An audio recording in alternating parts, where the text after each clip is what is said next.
Salutations, messieurs et dames, il est temps de vous informer, mais avant le titre.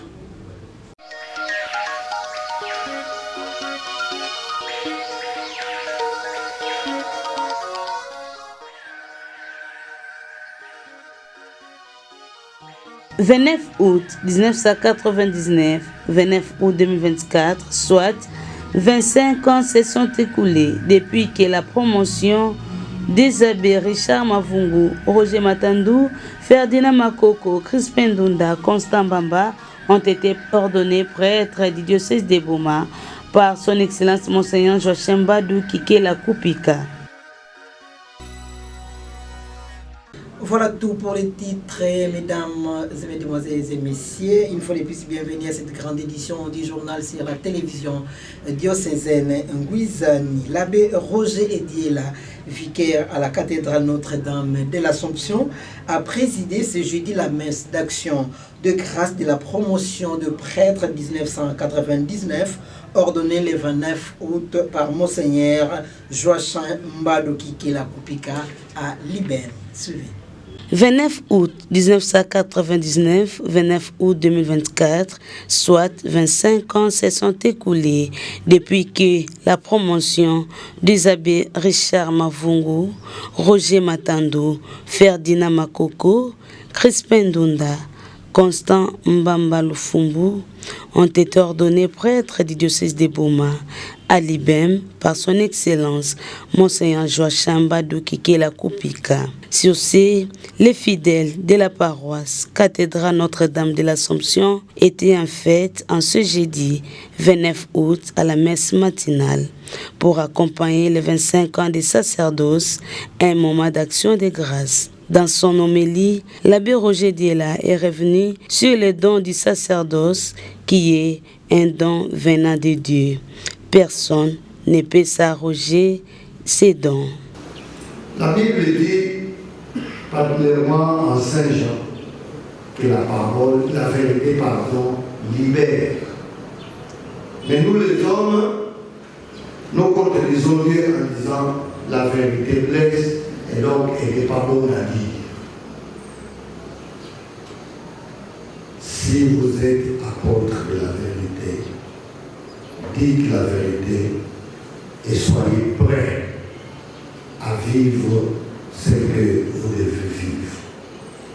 Parce que les conséquences de la vérité, ce sont les persécutions et la mort. Et donc quand on accepte de servir Dieu, quand on accepte d'aller dire, d'aller apporter aux autres ce qui vient de Dieu et non de soi-même, on doit accepter ce que disent les jeunes Tcham Toubakara. On n'aura pas peur des gens. On ne regarde pas les gens, on regardera Dieu. Naturellement que nous aimons vivre longtemps, nous les humains. Et voilà pourquoi nous fournissons l'effort de protéger notre vie. Mais que nous ne la protégions pas, nous finirons par mourir. Et toute mort est mort.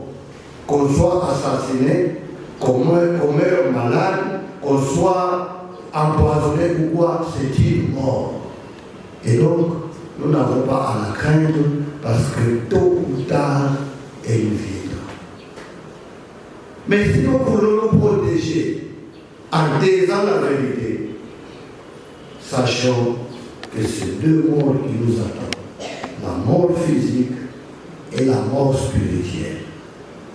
Si nous sacrifions notre vie aujourd'hui, demain, nous vivrons. Si Jean-Baptiste avait craint Hérode, peut-être qu'on ne parlerait plus de lui aujourd'hui. Disons, comme les apôtres devant les Sanhédrin, à qui devons-nous obéir? Aux hommes ou à Dieu? Quant à nous, ce que nous avons vu, ce que nous avons entendu, nous ne les tairons pas, nous les dirons toujours. C'est cela le principe des chrétiens, des vrais chrétiens. Quand on commence à camoufler les choses, quand on commence à chercher des termes pour dire ce qu'on doit dire, on n'est pas vrai témoin de Dieu, on n'est pas apôtre de la vérité. D'une messe à une autre, parlons celle que l'ingénieur abbé Richard Kondengoma, directeur de programme de la radio-télé diocésaine Ngouizani, a présidé le lundi dernier, juste après la messe d'action de grâce des 25 ans de vie presbytérale qui a eu lieu le dimanche 25 août à la paroisse Mbatantombo Uchela. Élisée Kembe nous en dit plus. Après la messe d'action de grâce de ces 25 ans de vie sacerdotale en l'église paroissiale de Tsiela-Mbatantombo, les prêtres jubilaires, l'abbé ingénieur Richard Kondé, ainsi que quelques invités se sont retrouvés dans sa résidence familiale pour communier avec les membres de sa famille, les agents de l'RTDN et quelques invités. Dans son homélie, l'orateur a invité l'auguste assemblée à être toujours reconnaissant. C'est Dieu qui nous a créés, c'est Dieu qui nous donne le souffle de vie. Nous savons ce qui était hier. Nous étions à la paroisse, mais nous ne savons pas ce qui va être à 8 heures ou à 10 heures. C'est pourquoi quelqu'un qui a conscience de cela doit toujours être entre les mains de Dieu, doit s'abandonner entre les mains de Dieu. Le chrétien est invité à s'abandonner entre les mains de Dieu parce que c'est Dieu qui nous donne le souffle de vie. C'est Nzambe azopé, c'est Bomoi, Pema, pour qu'il puisse vivre et qu'il puisse faire ce qu'il doit faire sous la volonté de Dieu. Parce que les hommes disent, l'homme propose, Dieu dispose. Au cause de la projet, il y a des ceux qui nous ont limité, le projet voilà et santé. Ces projets ne vont pas s'accomplir parce que Dieu est Dieu. Voilà pourquoi nous les chrétiens nous disons toujours Seigneur, prends ma vie Seigneur, prends ma vie, prends mon cœur, prends mon esprit. Ça c'est l'attitude des chrétiens. La parole de Dieu de ce jour, lundi de la 21e semaine du temps ordinaire de l'année B, tombe à point nommé, surtout la première lecture. Savoir rendre grâce à Dieu. Nzambe natondi yo pote upesinga bomoi. Nzambe natondi yo pote osali masu osali na bomoi na finanga. Savoir rendre grâce à Dieu. Seul celui qui est ingrat peut ne pas reconnaître les biens de Dieu. Mais celui qui est conscient, qui sait qu'il a été créé par Dieu, c'est rendre grâce à Dieu. Il nous dit, malheureux êtes-vous. Vous, malheureux êtes-vous. Vous qui êtes des gens en train de faire souffrir d'autres. Vous ne voulez pas vous engager. Faites ceci. Non! Faites. Vous commandez. Soyez là vous-même. Montrez l'exemple. C'est ça qu'on reproche aux pharisiens. Non! Tu montres l'exemple. Comme disent les pédagogues, l'exemple entraîne. Puis la messe matinale du lundi 26 août 2024 a poursuivi son rythme normal. C'est dans une ambiance de fête que cette célébration eucharistique s'est clôturée dans sa résidence familiale. Qui est Marie et quel est son impact dans notre vie? Tel est le thème développé par l'ingénieur abbé Richard Kondengoma lors de la récollection qu'il a animée ce jeudi 29 août à l'intention des enseignants du complexe scolaire, lycée et Marial, école conventionnée catholique. Un reportage sien, Eddie Lumba et Élisée Kembe. Les enseignants du complexe scolaire lycée Mariel, une école conventionnée catholique, se sont réunis en récollection d'une journée au sein de cet établissement scolaire. ont pris part à cet exercice spirituel les chefs d'établissement scolaire, tant primaire que secondaire, ainsi que leurs staffs respectifs. Après la prière d'ouverture, dite par l'abbé ingénieur Richard Condé, la récollection a aussitôt commencé et été animée par lui-même. L'homme de Dieu a d'abord remercié les enseignants pour leur promptitude et a présenté les thèmes retenus, à savoir qui est Marie et quel est son impact dans notre vie, étant donné que le complexe scolaire Lucien Marial a comme modèle la Sainte Vierge Marie. Pourquoi le choix de ces thèmes? La réponse avec la révérende sœur Marie Timba, préfet et chef d'établissement supérieur local.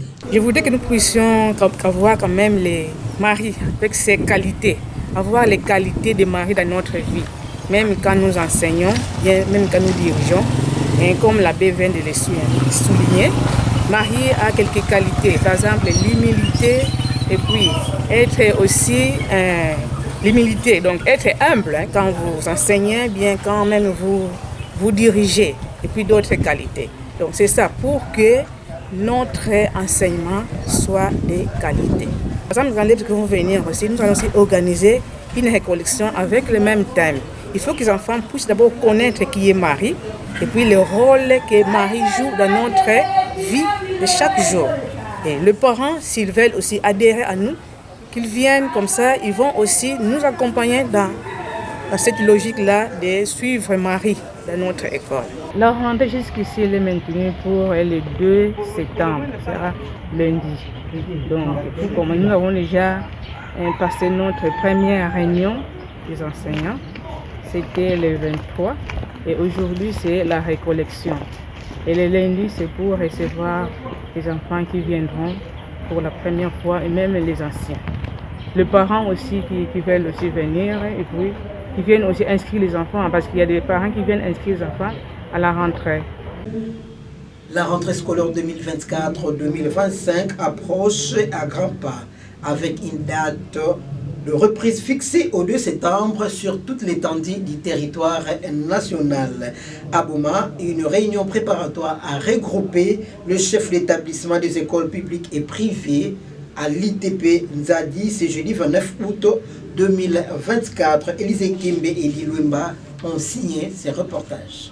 Dans la perspective du retour des élèves dans leur classe, ces assises ont réuni les chefs d'établissement du primaire et du secondaire visent à examiner les performances de l'année écoulée et à tracer les perspectives pour l'année à venir. Lors de l'ouverture de cette rencontre, la sous-préfète de l'EPST Boma, Martine Bouya, a rappelé l'importance de cette démarche. Cette réunion s'inscrit dans le cadre de l'application du calendrier scolaire tel que signé par le ministre de l'Enseignement, a-t-elle déclaré. L'objectif est d'évaluer les forces et les faiblesses des chefs d'établissement dans l'exercice de leurs fonctions au cours de l'année précédente et les préparer à relever les défis de la nouvelle année scolaire. Les discussions se sont focalisées également sur les indicateurs de performance permettant de mesurer où des lacunes ont pu être observées et quels remèdes peuvent être appliqués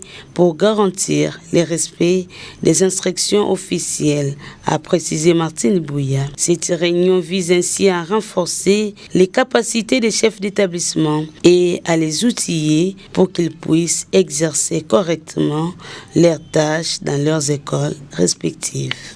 Parlons toujours de la rentrée scolaire. Le moment est grave pour une bonne rentrée scolaire 2024-2025 au niveau de l'intersyndicat de l'EPST Boma. Les accords des Bibois retenus à Kisantou ont accouché presque une souris. Tels sont les propos du vice-président de l'intersyndicat de Boma, Jean Chassa. En tant que premier vice-président de l'intersyndical au niveau de Boma, nous disons que le moment est grave. Le moment est grave parce qu'on vient d'avoir des assises au niveau du Bibois à Kinshasa. Les échos qui nous parviennent ne sont pas vraiment très bons. Et voilà pourquoi, comme nous avons eu des amis, notamment les camarades Maurice qui a été à Kin, qui causer avec nos collègues nationaux. Nous l'attendons. Nous avons convoqué une assemblée générale de tous les enseignants ce vendredi 30 à l'ITP à partir de 13h. Pour une fois, nous allons tous être ensemble, unis, pour que nous puissions en fait prendre une décision collégiale. Donc c'est l'Assemblée qui viendra prendre la décision de la rentrée au niveau de la ville de Boma. Il n'y a personne qui va nous imposer cette rentrée, mais l'enseignant lui-même, après avoir écouté le compte rendu de Bibois, eh ben, il va prendre une décision. Donc personne ne peut leur imposer une quelconque décision de rentrée. Il a trop souffert et il souffre jusqu'à présent, l'enseignant. Jusqu'à présent, c'est ce qui est complexe. L'enseignant est allé avec $500 ou rien. Malheureusement, apparemment, les accords ont accouché d'une souris. Donc nous attendons d'abord ceux qui ont des précisions, ceux qui ont été proches des amis qui ont participé, pour qu'ils nous disent exactement dans le communiqué final qu'est-ce qui a été dit. Mais si en tout cas on est loin de la réalité, je pense que la rentrée sera quand même difficile. L'honorable Omega Mbadou, député provincial élu de Boma et questeur de l'Assemblée provinciale du Congo central, a lancé à travers sa fondation le projet Mazake Luzingu. Cet élu du peuple s'attaque désormais à l'un des défis les plus cruciaux de sa communauté, qui est celui de l'accès à l'eau potable. Suivez. Les députés provinciaux élus de Boma et questeur de l'Assemblée provinciale du Congo central, Omega Mbadou, réaffirme à travers sa fondation son engagement indéfectible à améliorer les conditions de vie des habitants de sa ville. Les projets Mazake Luzingu, cet élu du peuple et sa fondation, s'attaquent désormais à l'un des défis les plus cruciaux de sa communauté, qui est celui de l'accès à l'eau potable. Ce projet ambitieux a officiellement débuté dans le quartier Mbangu, où la fondation Mbadou s'est engagée à fournir de l'eau potable aux habitants. Cette initiative promet d'avoir les répercussions significatives sur la santé publique, la qualité de vie et le développement économique de la région. Le député provincial élu de Boma, l'honorable Omega Mbadou, a rappelé que l'eau est une ressource essentielle à la vie et que son accessibilité est primordiale pour le bien-être de la population. Le projet Mazake Luzingu ne se limitera pas seulement à l'approvisionnement en eau, il inclut également des programmes de sensibilisation à l'hygiène et à la gestion durable de l'eau, visant à garantir un impact durable. Les habitants du quartier Mbango, premiers bénéficiaires de cette initiative, ont accueilli le projet avec un enthousiasme palpable.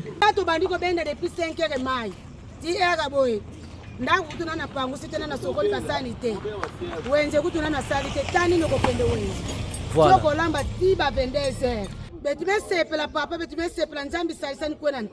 Voilà.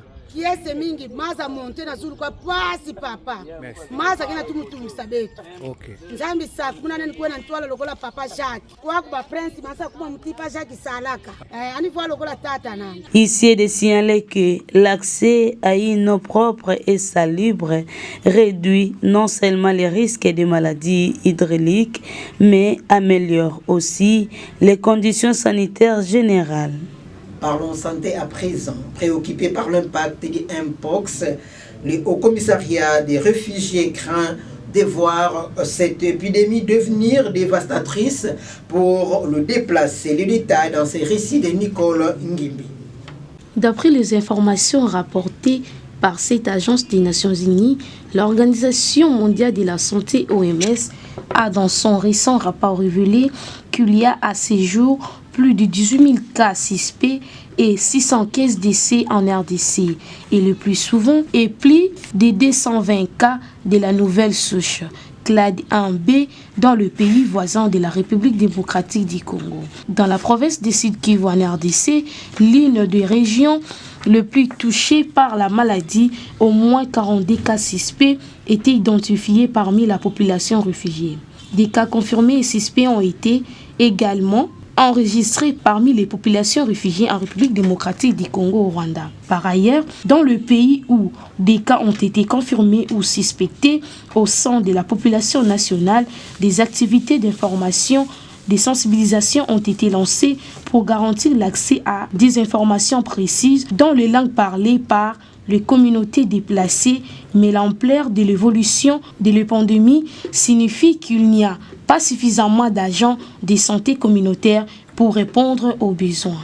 La réponse humanitaire du HCR en République démocratique du Congo n'a reçu que 37% de 250 millions de dollars nécessaires en 2024 pour répondre aux besoins urgents des personnes déplacées. Les activités de santé étant l'un des 3 volets le moins financés du plan, a-t-on appris dans le document. En revanche, l'Agence des Nations Unies a appelé la solidarité internationale nécessaire de toute urgence pour étendre les services de santé, les centres d'isolement, les abris humanitaires, l'accès à l'eau et au savon pour les personnes contraintes de fuir. Surtout dans les zones de conflit, la paix est également indispensable pour garantir une réponse durable visant à stopper la propagation de la maladie.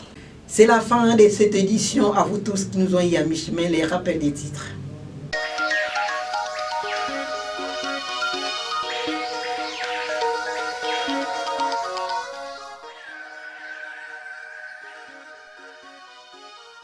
« 29 août 1999, 29 août 2024, soit 25 ans se sont écoulés depuis que la promotion d'Isabé Richard Mavungu, Roger Matandou, Ferdinand Makoko, Crispin Ndunda, Constant Bamba ont été ordonnés prêtres du diocèse de Boma par son Excellence Monseigneur Joachim Badou Kikela Kupika.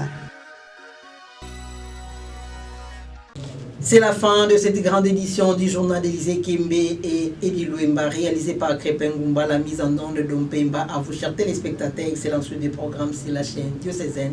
Et surtout, portez-vous bien. Au revoir. Suivez également ce journal sur YouTube en tapant RTDN Boma. Partagez et abonnez-vous. N'oubliez pas d'activer la cloche des notifications. La RTDN dans vos poches, la RTDN entre vos mains, la RTDN à l'heure du numérique. RTDN, chaîne de l'excellence.